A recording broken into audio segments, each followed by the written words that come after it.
أعوذ بالله من الشيطان الرجيم. بسم الله الرحمن الرحيم. وإذا سمعوا ما أنزل إلى الرسول ترى أعينهم تفيض من الدمع مما عرفوا من الحق يقولون ربنا آمنا فاكتبنا مع الشاهدين. وما لنا لا نؤمن بالله وما جاءنا من الحق ونطمع أن يدخلنا ربنا مع القوم الصالحين. فأثابهم الله بما قالوا جنات تجري من تحتها الأنهار خالدين فيها وذلك جزاء المحسنين. والذين كفروا وكذبوا بآياتنا أولئك أصحاب الجحيم. يا أيها الذين آمنوا لا تحرموا طيبات ما أحل الله لكم ولا تعتدوا إن الله لا يحب المعتدين. وكلوا مما رزقكم الله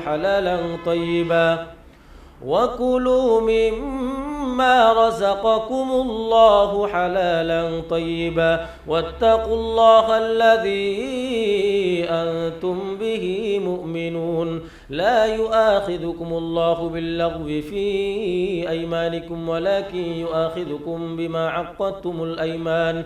فكفارته إطعام 10 مساكين من أوسط ما تطعمون أهليكم أو كسوتهم أو تحرير رقبة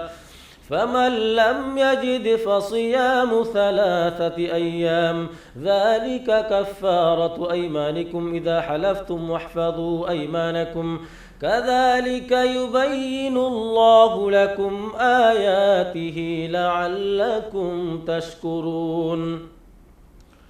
يا أيها الذين آمنوا إنما الخمر والميسر والأنصاب والأزلام رجس من عمل الشيطان فاجتنبوه لعلكم تفلحون. إنما يريد الشيطان أن يوقع بينكم العداوة والبغضاء في الخمر والميسر ويصدكم عن ذكر الله وعن الصلاة فهل أنتم منتهون. وأطيعوا الله وأطيعوا الرسول واحذروا فإن توليتم فاعلموا أنما على رسولنا البلاغ المبين. ليس على الذين آمنوا وعملوا الصالحات جناح فيما طعموا إذا ما اتقوا وآمنوا وعملوا الصالحات ثم اتقوا وأحسنوا والله يحب المحسنين. يا أيها الذين آمنوا ليبلونكم الله بشيء من الصيد تناله أيديكم ورماحكم ليعلم الله من يخافه بالغيب فمن اعتدى بعد ذلك فله عذاب أليم. يا أيها الذين آمنوا لا تقتلوا الصيد وأنتم حرم ومن قتله منكم متعمدا فجزاء مثل ما قتل من النعم يحكم به ذوى عدل منكم هديا بالغ الكعبة أو كفارة طعام مساكين أو عدل ذلك صياما ليذوق وبال أمره عفى الله عما سلف ومن عاد فينتقم الله منه والله عزيز ذو انتقام. أحل لكم صيد البحر وطعامه متاعا لكم وللسيارة وحرم عليكم صيد البر ما دمتم حرما واتقوا الله الذي إليه تحشرون. جعل الله الكعبة البيت الحرام قياما للناس والشهر الحرام والهدي والقلائد ذلك لتعلموا أن الله يعلم ما في السماوات وما في الأرض وأن الله بكل شيء عليم. اعلموا أن الله شديد العقاب وأن الله غفور رحيم. ما على الرسول إلا البلاغ والله يعلم ما تبدون وما تكتمون قل لا يستوي الخبيث والطيب ولو أعجبك كثرة الخبيث فاتقوا الله يا أولي الألباب لعلكم تفلحون يا أيها الذين آمنوا لا تسألوا عن أشياء إن تبد لكم تسؤكم وإن تسألوا عنها حين ينزل القرآن تبد لكم عفى الله عنها والله غفور حليم قد سألها قوم من قبلكم ثم أصبحوا بها كافرين ما جعل الله من بحيرة ولا سائبة ولا وصيلة ولا حام ولكن الذين كفروا يفترون على الله الكذب وأكثرهم لا يعقلون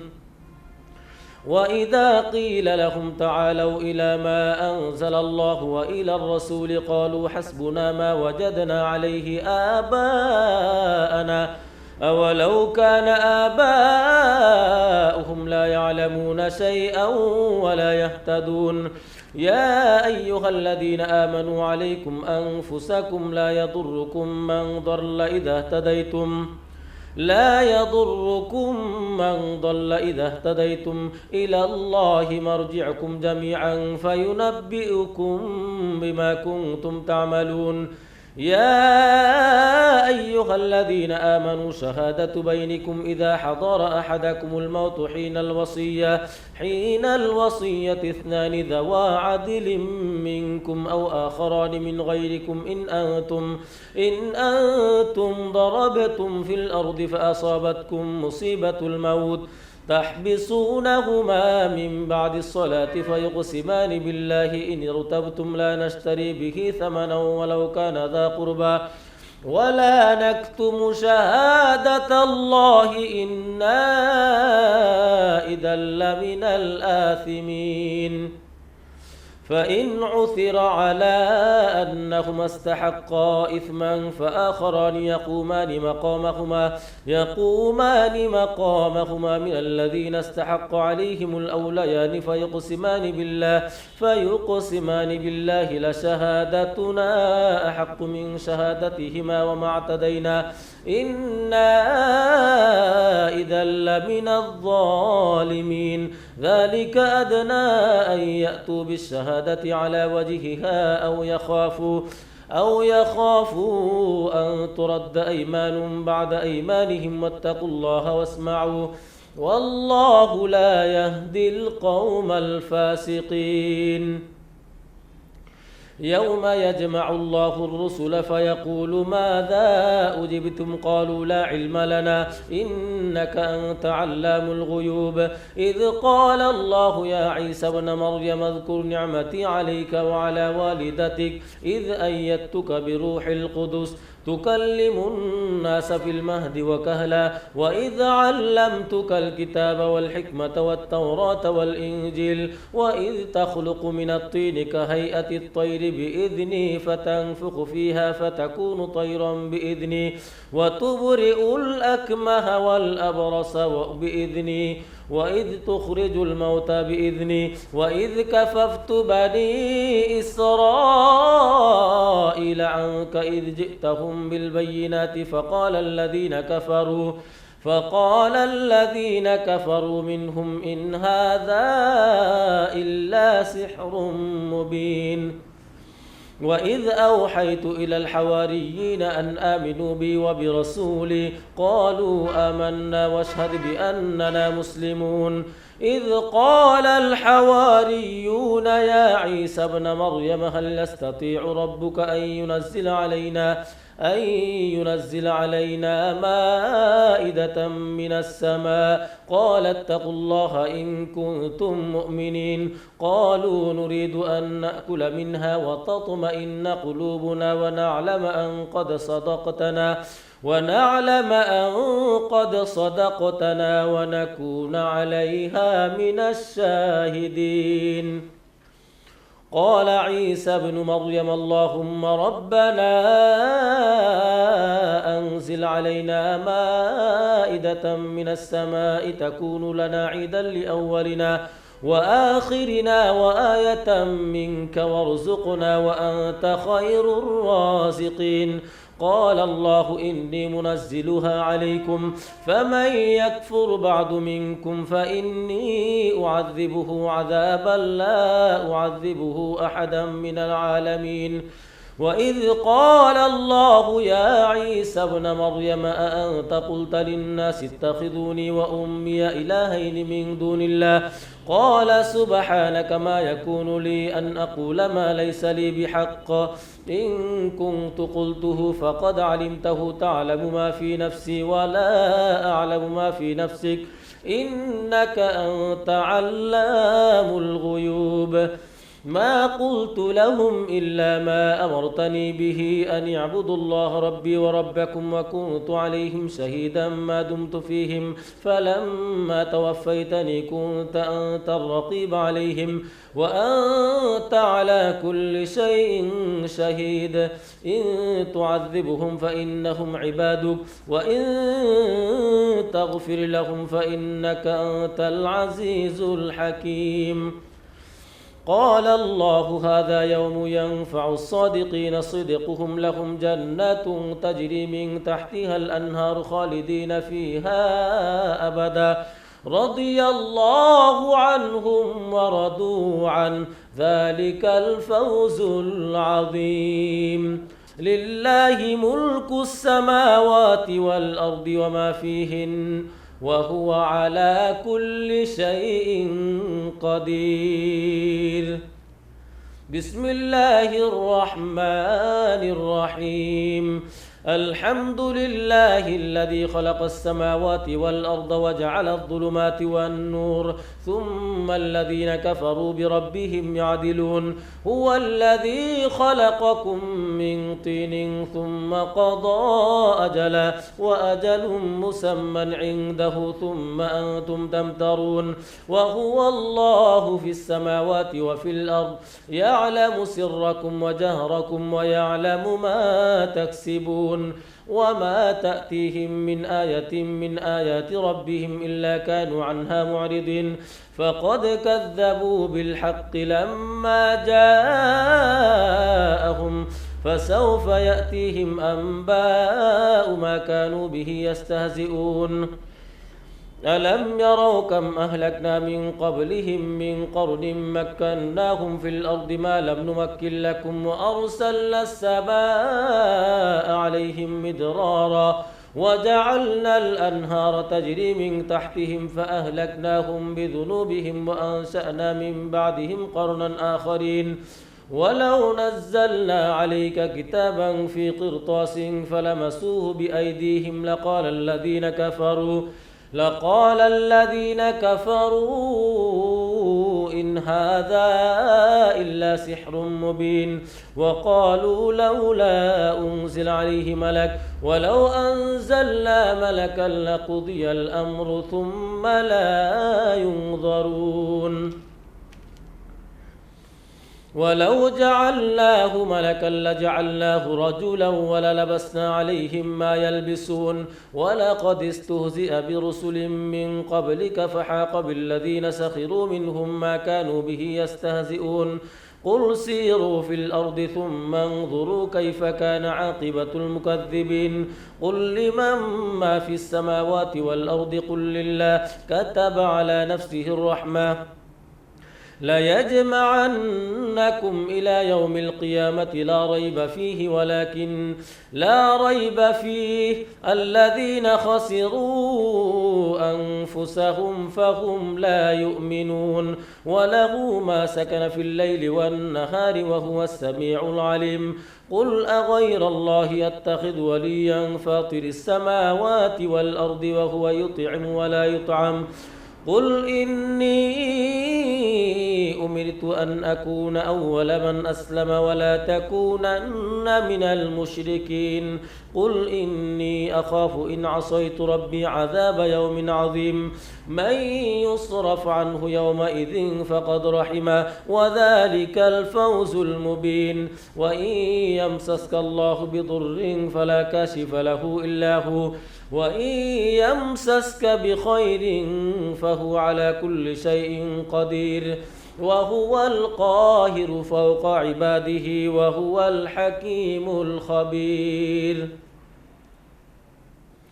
قل أي شيء أكبر شهادة قل الله شهيد بيني وبينكم وأوحي إلي هذا القرآن لأنذركم به ومن بلغ أئنكم لتشهدون أن مع الله آلهة أخرى قل لا أشهد قل إنما هو إله واحد وإنني بريء مما تشركون الذين آتيناهم الكتاب يعرفونه كما يعرفون أبناءهم الذين خسروا أنفسهم فهم لا يؤمنون ومن أظلم ممن افترى على الله كذبا أو كذب بآياته إنه لا يفلح الظالمون ويوم نحشرهم جميعا ثم نقول للذين أشركوا أين شركاؤكم الذين كنتم تزعمون ثم لم تكن فتنتهم إلا أن قالوا والله ربنا ما كنا مشركين انظر كيف كذبوا على أنفسهم وضل عنهم ما كانوا يفترون ومنهم من يستمع إليك وجعلنا على قلوبهم أكنة أن يفقهوه وفي آذانهم وقرا وإن يروا كل آية لا يؤمنوا بها حتى إذا جاءوك يجادلونك يقول الذين كفروا إن هذا إلا أساطير الأولين وهم ينهون عنه وينأون عنه وإن يهلكون إلا أنفسهم وما يشعرون ولو ترى إذ وقفوا على النار فقالوا يا ليتنا نرد ولا نكذب بآيات ربنا ونكون من المؤمنين بل بدا لهم ما كانوا يخفون من قبل ولو ردوا لعادوا لما نهوا عنه وإنهم لكاذبون وقالوا إن هي إلا حياتنا الدنيا وما نحن بمبعوثين ولو ترى إذ وقفوا على ربهم قال أليس هذا بالحق قالوا بلى وربنا قال فذوقوا العذاب بما كنتم تكفرون قد خسر الذين كذبوا بلقاء الله حتى إذا جاءتهم الساعة بغتة قالوا يا حسرتنا على ما فرطنا فيها وهم يحملون أوزارهم على ظهورهم ألا ساء ما يزرون وما الحياة الدنيا إلا لعب ولهو وللدار الآخرة خير للذين يتقون أفلا تعقلون قد نعلم إنه ليحزنك الذي يقولون فإنهم لا يكذبونك ولكن الظالمين بآيات الله يجحدون ولقد كذبت رسل من قبلك فصبروا على ما كذبوا وأوذوا حتى أتاهم نصرنا ولا مبدل لكلمات الله ولقد جاءك من نبأ المرسلين وإن كان كبر عليك إعراضهم فإن استطعت أن تبتغي نفقا في الأرض أو سلما في السماء فتأتيهم بآية ولو شاء الله لجمعهم على الهدى فلا تكونن من الجاهلين إنما يستجيب الذين يسمعون والموتى يبعثهم الله ثم إليه يرجعون وقالوا لولا نزل عليه آية من ربه قل إن الله قادر على أن ينزل آية ولكن أكثرهم لا يعلمون وما من دابة في الأرض ولا طائر يطير بجناحيه إلا أمم أمثالكم ما فرطنا في الكتاب من شيء ثم إلى ربهم يحشرون والذين كذبوا بآياتنا صم وبكم في الظلمات من يشاء الله يضلله ومن يشاء يجعله على صراط مستقيم قل أرأيتكم إن أتاكم عذاب الله أو أتتكم الساعة وغير الله تدعون إن كنتم صادقين بل إياه تدعون فيكشف ما تدعون إليه إن شاء وتنسون ما تشركون ولقد أرسلنا إلى أمم من قبلك فأخذناهم بالبأساء والضراء لعلهم يتضرعون فلولا إذ جاءهم بأسنا تضرعوا ولكن قست قلوبهم وزين لهم الشيطان ما كانوا يعملون فلما نسوا ما ذكروا به فتحنا عليهم أبواب كل شيء حتى إذا فرحوا بما أوتوا أخذناهم بغتة فإذا هم مبلسون فقطع دابر القوم الذين ظلموا والحمد لله رب العالمين قل أرأيتم إن أخذ الله سمعكم وأبصاركم وختم على قلوبكم من إله غير الله يأتيكم به انظر كيف نصرف الآيات ثم هم يصدفون قل أرأيتكم إن أتاكم عذاب الله بغتة أو جهرة هل يهلك إلا القوم الظالمون وما نرسل المرسلين إلا مبشرين ومنذرين فمن آمن وأصلح فلا خوف عليهم ولا هم يحزنون والذين كذبوا بآياتنا يمسهم العذاب بما كانوا يفسقون قل لا أقول لكم عندي خزائن الله ولا أعلم الغيب ولا أقول لكم إني ملك إن أتبع إلا ما يوحى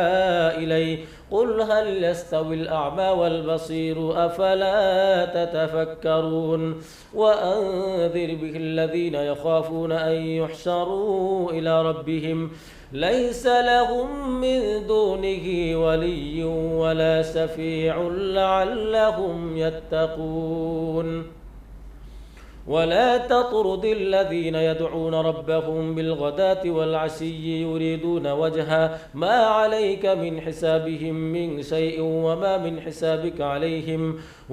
من حسابك عليهم من شيء فتطردهم فتكون من الظالمين وكذلك فتنا بعضهم ببعض ليقولوا أهؤلاء من الله عليهم من بيننا أليس الله بأعلم بالشاكرين وإذا جاءك الذين يؤمنون بآياتنا فقل سلام عليكم كتب ربكم على نفسه الرحمة أنه من عمل منكم سوءا بجهالة ثم تاب من بعده وأصلح فأنه غفور رحيم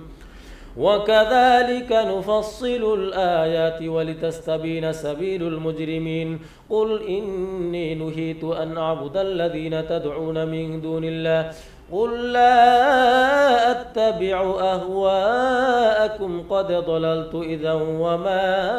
أنا من المهتدين قل إني على بينة من ربي وكذبتم به ما عندي ما تستعجلون به إن الحكم إلا لله يقص الحق وهو خير الفاصلين قل لو أن عندي ما تستعجلون به لقضي الأمر بيني وبينكم والله أعلم بالظالمين وعنده مفاتح الغيب لا يعلمها إلا هو ويعلم ما في البر والبحر وما تسقط من ورقة إلا يعلمها ولا حبة في ظلمات الأرض ولا رطب ولا يابس إلا في كتاب مبين وهو الذي يتوفاكم بالليل ويعلم ما جرحتم بالنهار ثم يبعثكم فيه ليقضى أجل مسمى ثم إليه مرجعكم ثم ينبئكم بما كنتم تعملون وهو القاهر فوق عباده ويرسل عليكم حفظا حتى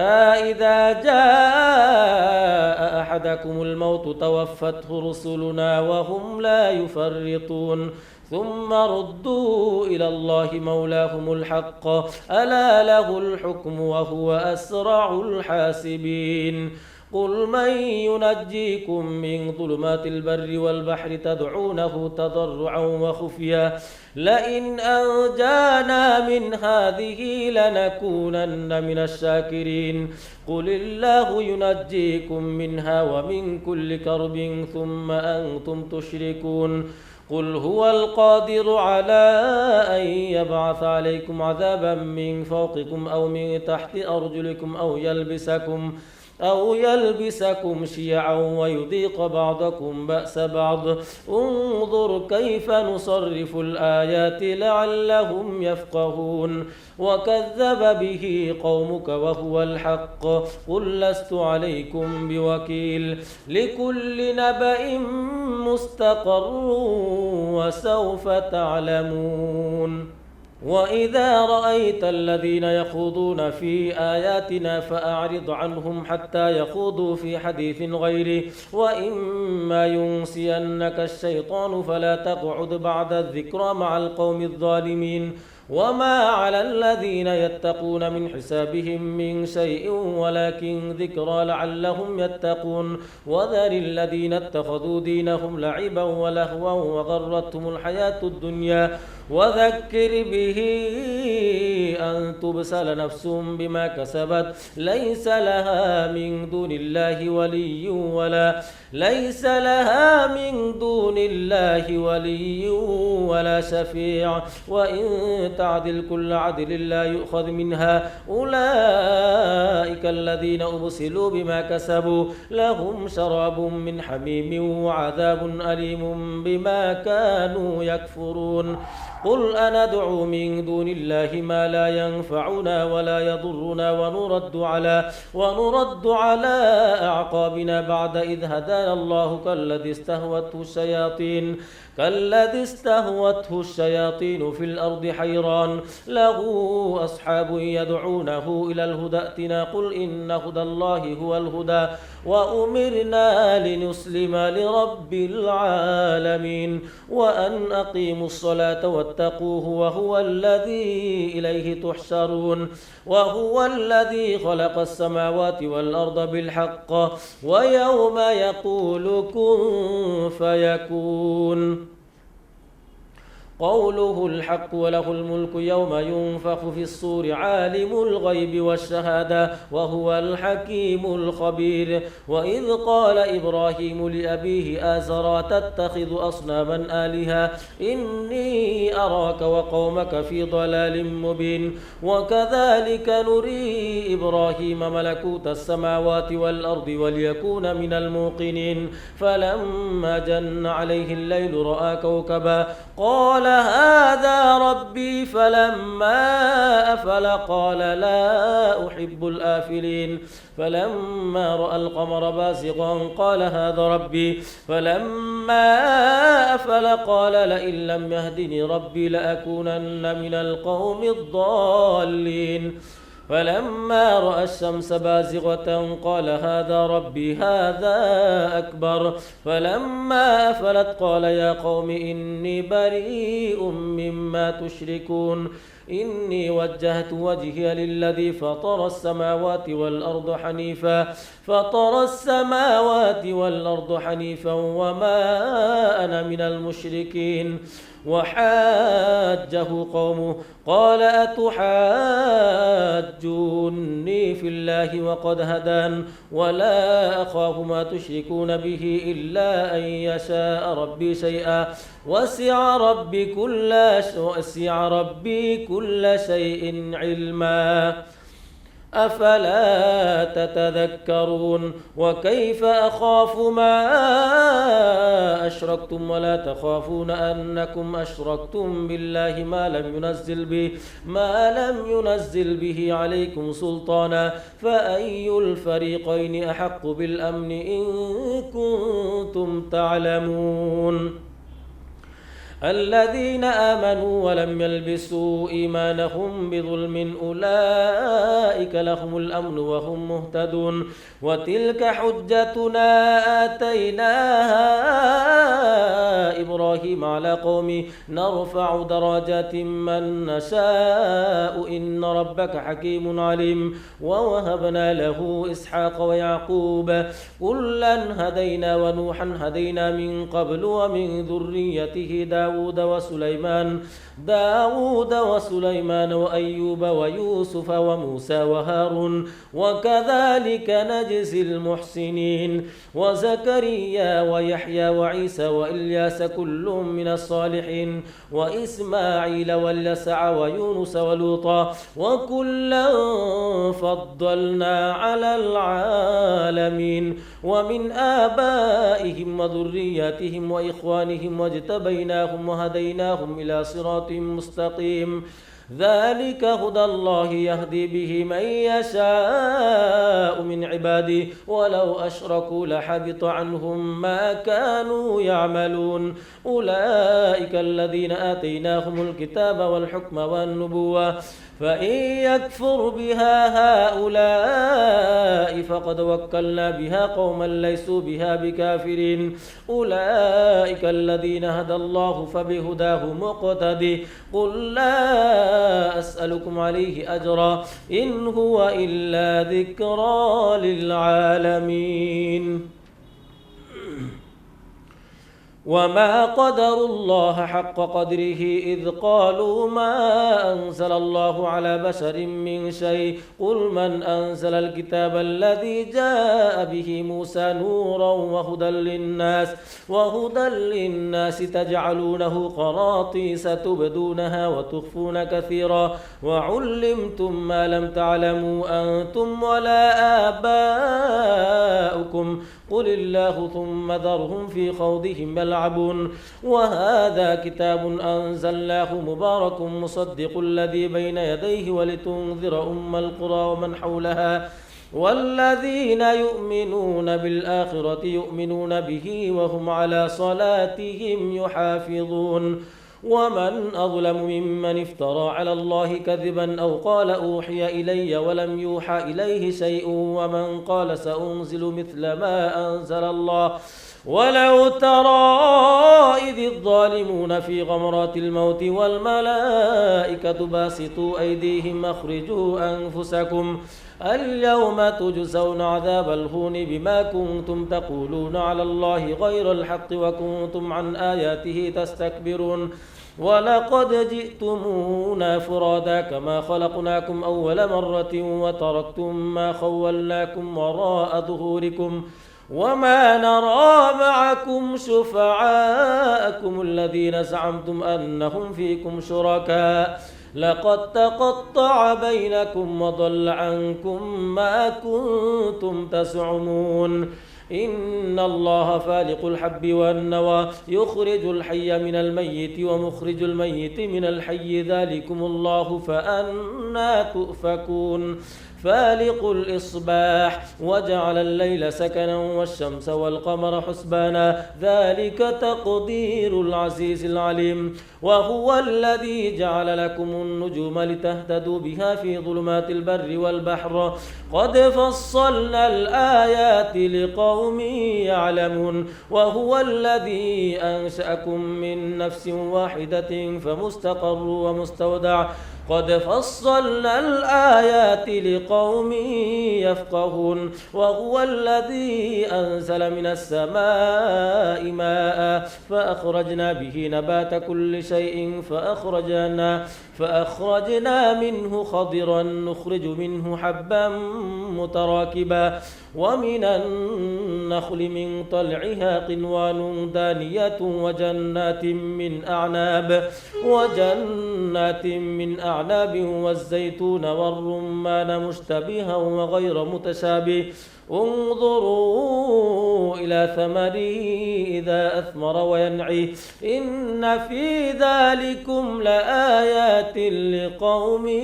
يؤمنون وجعلوا لله شركاء الجن وخلقهم وخرقوا له بنين وبنات بغير علم سبحانه وتعالى عما يصفون بديع السماوات والأرض أنى يكون له ولد ولم تكن له صاحبة وخلق كل شيء وهو بكل شيء عليم ذلكم الله ربكم لا إله إلا هو خالق كل شيء فاعبدوه وهو على كل شيء وكيل لا تدركه الأبصار وهو يدرك الأبصار وهو اللطيف الخبير قد جاءكم بصائر من ربكم فمن أبصر فلنفسه ومن عمي فعليها وما أنا عليكم بحفيظ وكذلك نصرف الآيات وليقولوا درست ولنبينه لقوم يعلمون اتبع ما أوحي إليك من ربك لا إله إلا هو وأعرض عن المشركين ولو شاء الله ما أشركوا وما جعلناك عليهم حفيظا وما أنت عليهم بوكيل ولا تسبوا الذين يدعون من دون الله فيسبوا الله عدوا بغير علم كذلك زينا لكل أمة عملهم ثم إلى ربهم مرجعهم فينبئهم بما كانوا يعملون وأقسموا بالله جهد أيمانهم لئن جاءتهم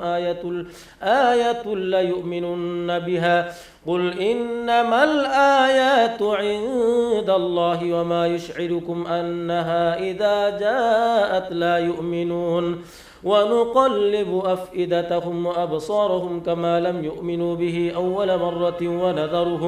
ونذرهم في طغيانهم يعمهون صدق الله العظيم.